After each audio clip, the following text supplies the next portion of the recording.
I got asked this question last week at a talk I gave, and the gentleman said, should I be overpaying my mortgage or investing my money right now in 2024? Now, this conversation changes a lot depending on where we're at with interest rates set by the Bank of England. Right now, the rate sits at 5%, meaning that debt is actually a lot more expensive than we've seen in the past few years. Now, going back as recent as 2021, we've had rates as low as 0.25%, meaning the debt was relatively cheap to take out, and so people could afford more house as such. As we're recording this, we've just had a Bank of England rate meeting, and what happened was they lowered the rate from 5.25% to 5%.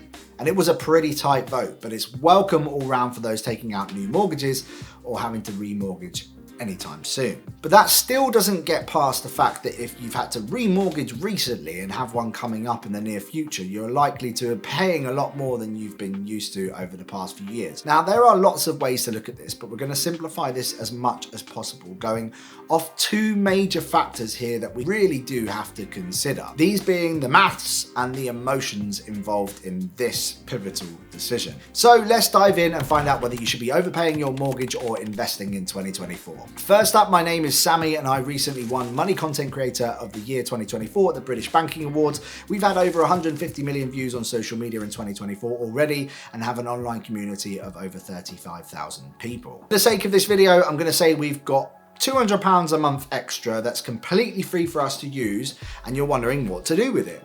I'm going to assume that you have a £300,000 mortgage over 25 years, and I'm going to assume a 5% fixed rate mortgage, which is what we're currently available right now, although some providers could well be coming down in the near future. I've seen some rates slightly lower, and more on this later. Your monthly mortgage payments with this in mind would be £1,754 a month. So let's take a look at this in more detail, starting by overpaying your mortgage. If you put £200 a month towards overpaying your mortgage, you'd shorten your term by paying it off 4 years and 6 months earlier.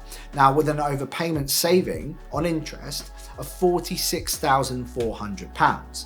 Now, let's compare that to investing. The outstanding mortgage balance by that time would be £84,579.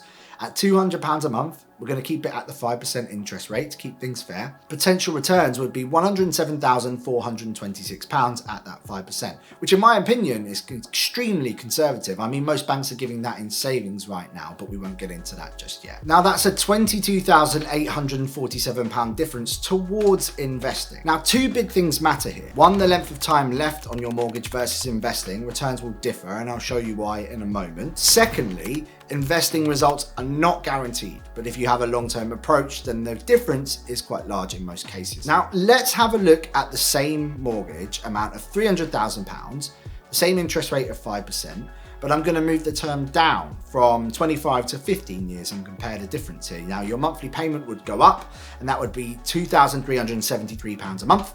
And if you put £200 a month towards overpaying your mortgage, you'd shorten your mortgage term by 1 year and 7 months. That's an overpayment saving of £15,390 on interest here as well. In this time, if we'd have invested the money, the amount left outstanding on the mortgage by that time would be £40,340. If you'd invested at a 5% rate, you get £57,579. That's an annual average return rate over that time, leaving you with £17,238 towards investing. That figure is swayed towards investing.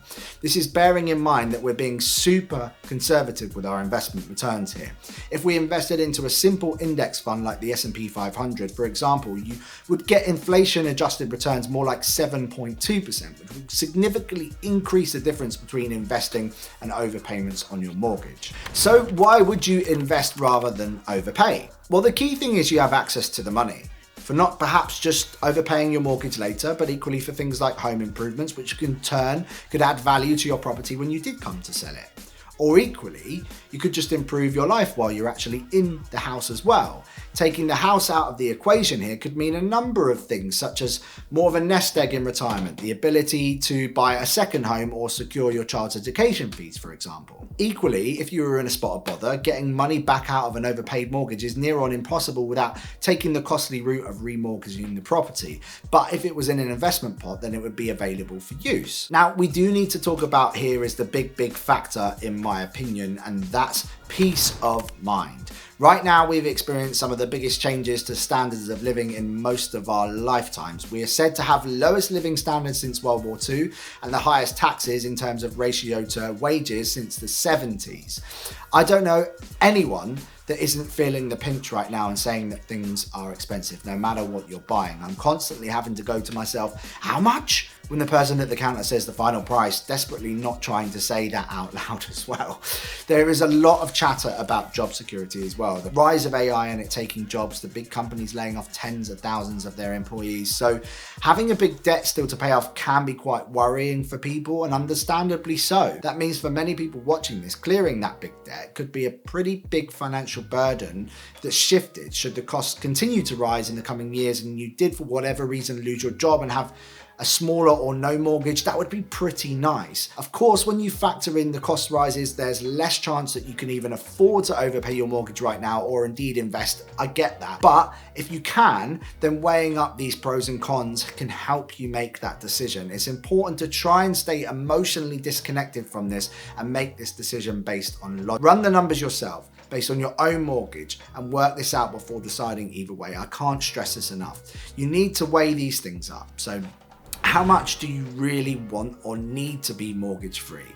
Is peace of mind better than risk for you? Investing is far from guaranteed, whereas the overpayments on your mortgages are. Does your lender cater for early repayments or are there charges? Your house would obviously increase in value as well, providing further gains. So you do need to think about that and factor that in too.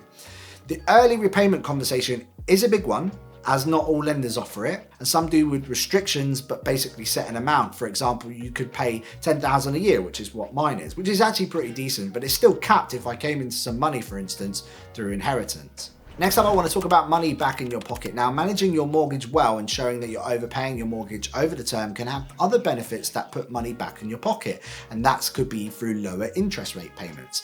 Simply, the lenders will look at this, and when you come to remortgage, you may get looked at more favorably, and as long as you're not taking out new debt and have had a salary reduction, for instance, you could get favorable rates. Equally, once you've paid off your mortgage or significantly lowered your payments, you have more disposable income. This could be turned towards investing, allowing you to be much more aggressive with your contributions. I would say that if you overpaid by that time, it's usually going to be in your late 40s, 50s or 60s, and therefore your investment strategy might be more about conserving your income rather than aggressively looking to grow it, for example. But there is no denying that having no mortgage will mean more money back in your pockets whenever it happens. One thing to remember is that investing doesn't provide you with guaranteed returns. Often you'll have good years and bad years, but the longer time you take to invest, the lower your risk is. It doesn't, however, stop us from having a bad few years here and there, and if you experience that for whatever reason, it can actually feel a bit like a missed opportunity.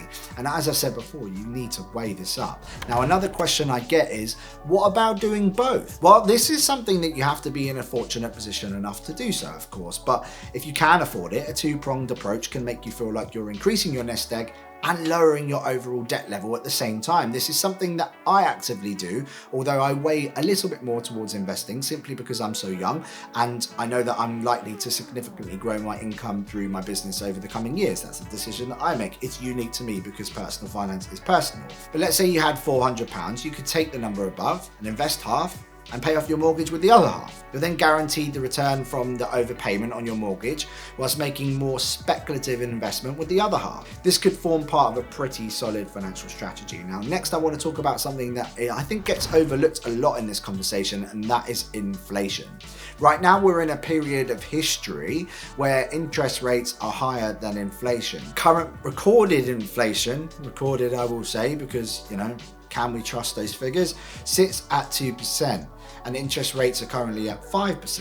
This means that if you're saving money, you're actually making money on it rather than inflation basically eroding any value from that you do create through the interest. This is very likely to change a bit as we get into 2025, with interest rates expected to come down to around 4% and potentially lower as well, although many economists do predict that it will be between 3.5 and 4% by the end of next year. That could change though, that could change. That's only what they're saying at the moment. This will mean that the amount you make from savings is likely to be a lot smaller. When it's higher in the gap like it is now from interest rate to savings, then in my opinion, it's definitely not going to be wiser to overpay your mortgage because you're getting the results elsewhere. And now as that comes down and gets a bit closer, I would look to put that cash back in to reduce your debt payments. Now, to wrap this up, it's pretty clear investing could potentially give you a better return on your money, but the key word here is could.